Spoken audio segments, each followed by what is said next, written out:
untuk mengatasi dan membantu pengajaran kompetensi sebagai sebenarnya kata orang tua tuh akan ada pesan tak dengar maka tak cinta. Maka singkat saya dan akan berjalan saya untuk memperkenalkan diri. Terlebih dahulu nama saya adalah Denisa. Andai kata saya berjawali, tempat kedua saya kenal bukan kerana mencari calon suami, tapi hanya untuk kita bersama memahami dan mengetahui bagaimana cara kita berhidup. Selamat pagi dan salam sejahtera. Nama yang diberi adalah Ijana. Nama yang diberi berbeda dengan lain adalah Mariani. Nama yang tak diminta Law. Saya ada salam sejahtera. Nama saya Lidia. Nampaknya masing-masing telah menggunakan diri. Jadi marilah kita menggunakan kebutuhan kepada hari ini. Topik kebutuhan pada hari ini adalah karya sastra. Kebutuhan pada hari ini adalah kaidah karya sastra. Lebih lanjut, kesimpulan saya untuk memberikan pendapat saya tentang topik kebutuhan pada hari ini. Jadi pada pendapat saya, kaidah karya sastra dapat meluangkan masa. Hal ini dikatakan demikian karena semasa membaca karya sastra, masyarakat belum memberikan pengetahuan yang sebenarnya serta masa yang panjang untuk menghayati karya sastra tersebut. Dengan ini masa yang kedua dapat digunakan secara berfaedah.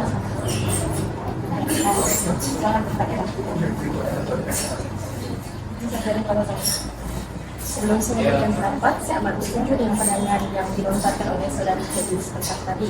Pada hemat saya pula, faedah membaca karya sastra adalah dapat memperluaskan kosakata dan memperbaik penggunaan bahasa dengan membaca karya sastra. Hal ini dapat dilihat daripada fungsi-fungsi yang kini telah diaplikasikan dalam sukatan pembelajaran bahasa Melayu.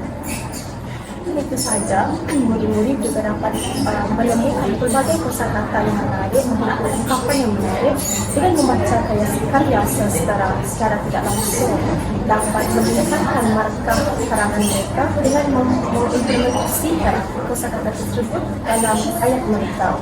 Bukan bersama itu, dengan membaca karya sastra juga, murid-murid dapat meningkatkan kemahiran berkomunikasi dengan lebih efektif dengan mengaplikasikan seni figuratif dengan meletakkan suntikan sastra untuk mereka mengekspresikan kata-kata misalnya kata ayat yang selalu kita dengar adalah bercinta kepadamu.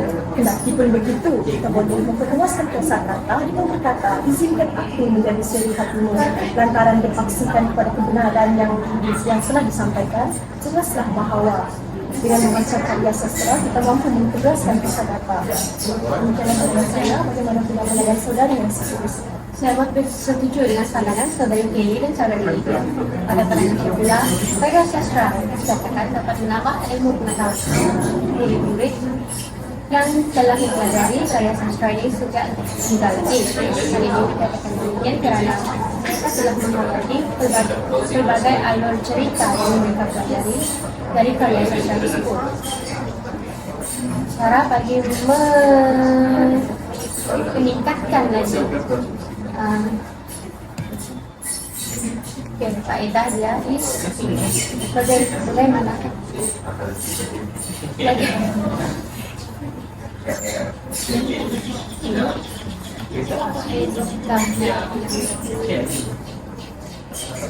Walaupun maksud saudari dapat menambahkan karya sastra ini dapat menambahkan pengetahuan ya, saya berpendapat demikian kerana guru yang mengajar murid tentang karya sastra ini sering menyediakan bahan yang menarik dan murid-murid lebih menggemari mempelajari karya sastra ini kerana ilustrasi yang diberikan sangat jelas dan murid dapat mendapat gambaran yang jelas tentang karya tersebut. Saya akan digunakan saudari Lydia untuk memberikan pandangan tersebut. Ya, saya punya pendapat mengutarakan saudari sebagai kenapa saya hanya fokus perbincangan kepada rimba. Karya sastra dapat memberikan kesadaran kepada pembaca dan meningkatkan hidupnya karena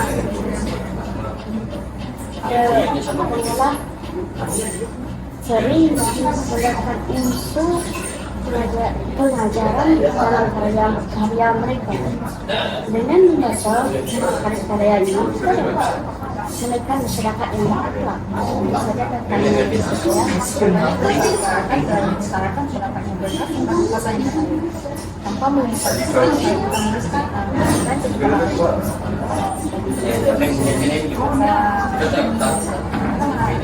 memberikan pandangan atau pendapat lain juga topik kita pada hari ini. Jika rekan-rekan masih berpikir, izinkan saya untuk memberikan pendapat saya. Jadi kalau pandangan saya, puncak karya sastra tidak diminati oleh generasi muda hari ini adalah karena pihak ibu bapak tidak mendedahkan karya sastra dari para anak-anak mereka. Hal ini dikatakan demikian karena ibu bapak pada zaman sekarang sibuk bekerja. Dengan ini mereka tidak berpeluang untuk memperkenalkan karya sastra kepada anak-anak mereka. Dengan ini anak-anak mereka tidak tahu tujuan karya sastra. Bagaimana kedua anak saudara kita? Terima kasih Saudari Kelly. Pada hemat saya pula, punca dan semoga kurang meminati karya sastra dan mereka kurang memahami dan bersukat untuk menghadapi kesembilan cerita kasih. Hal ini dikatakan demikian kerana mereka tidak mengerti penggunaan kata-kata yang menggunakan kata-kata karya sastra yang penuh dengan diksinya dan juga melibatkan bahasa istana dan juga bahasa Sanskrit. Jika ditelusuri sebuah kata ini, penggunaan kata-kata yang melibatkan bahasa klasik juga agak membingungkan. Contohnya seperti kata, halakian dan juga arakian yang boleh menyebabkan mereka ini tidak berminat untuk mengetahui dengan lebih lanjut tentang bahasa klasik.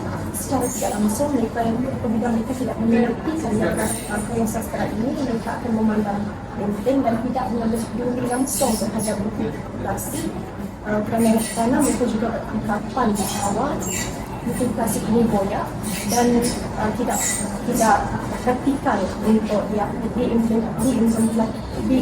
diaplikasikan dalam pembelajaran terkini. Demikianlah pandangan saya. Bagaimana pula pandangan saudari Dona? Okey, baiklah. Saudari Kelly dan saudari Lydia telah pun menjelaskan punca karya sastra yang dilupakan oleh golongan ini. Jadi, saya dan saudari Lydia Suci akan menerangkan langkah untuk akan menerangkan langkah bagi menuliskan karya sastra ini kepada golongan muda. Okay. Langkah yang pertama ialah ibu bapa seharusnya memberikan pembedaan awal kepada anak-anak mereka supaya mereka dapat menghayati karya sastra ini sejak kecil lagi. Ini dikatakan demikian kerana didikan yang dari kecil dapat memperkuatkan lagi kuasa kata mereka di masa depan. Kata pepatah, melengkap bulu dialah dari tepungnya. Inilah pendapat saya sekarang untuk langkah menuliskan karya sastra yang pertama. Dan saudari Lorena, saya berpandangan bahawa langkah untuk meneruskan karya sastra adalah ibu bapa boleh juga melibatkan anak-anak mereka karya sastra. Contohnya, ibu bapa boleh membaca karya sastra pada waktu malam kepada anak-anak mereka. Ibu juga dapat meliharakan hubungan ibu bapa dan anak-anak. Nampaknya semua rakan-rakan kita telah cukup aktif dan tidak bertindak secara pasif dalam perbincangan kita pada hari ini. Namun masa menceburui kita bagi mengusut jendela di Segaran Merah sudah sampai ke penghujung cerita. Yang itu semua persilakan rakan-rakan untuk memberikan sedikit kesimpulan berdasarkan topik perbincangan kita pada hari ini. Sebelum itu, izinkan saya memudahkannya. Konklusinya, karya sastra seharusnya dipelajari bagi melahirkan insan-insan yang kaya dengan ilmu kesusastraan. Jadi apa yang saya dapat simpulkan dari para berbincang kita pada hari ini adalah setiap lapisan masyarakat harus memiliki gerakan karya sastra. Hari ini masyarakat tidak masih dikatakan golongan dulu. Okay. Kesimpulannya, pendedahan awal yang telah diberikan kepada golongan muda dapat membawa mereka kepada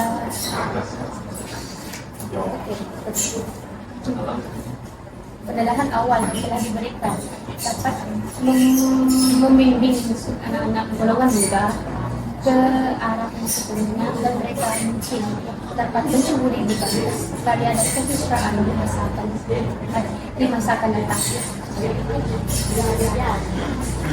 Apa yang saya dapat rumuskan dalam bidang kepada hari ini lah, kita sudah menghadapi hal sosial bagi dan masa datang menjadi. Baiklah, terima kasih atas kesimpulan yang diberikan. Semoga setiap percuma yang kita pada hari ini dapat merangkai dan meningkai isu yang telah diutarakan. Sekian, terima kasih.